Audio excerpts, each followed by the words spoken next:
भूयो भूयो नमाम्यहम् भर्जनं भवबीजानाम् आर्जनं सुखसम्पदां तर्जनं यमदूतानां राम रामेति गर्जनं रामो राजमणिः सदा विजयते रामं रमेशं भजे रामेणाभिहता निशाचरचमू रामाय तस्मै नमः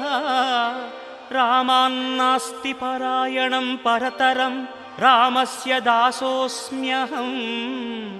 रामे चित्तलयः सदा भवतु मे भो राम मामुद्धर श्रीराम राम रामेति रमे रामे मनोरमे सहस्रनाम तत्तुल्यं रामनाम वरानने इति श्रीबुधकौशिकमुनिविरचितं श्रीरामरक्षास्तोत्रं सम्पूर्णम्।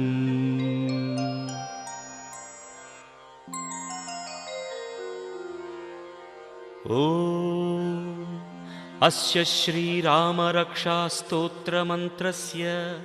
बुधकौशिकऋषिः श्रीसीतारामचन्द्रो देवता अनुष्टुप्-छन्दः सीताशक्तिः श्रीमान् हनुमान् कीलकं श्रीरामचन्द्रप्रीत्यर्थे रामरक्षास्तोत्रजपे विनियोगः। ध्यानम् ध्यायेदाजानुबाहुं धृतशरधनुषं बद्धपद्मासनस्थं पीतं वासो वसानं नवक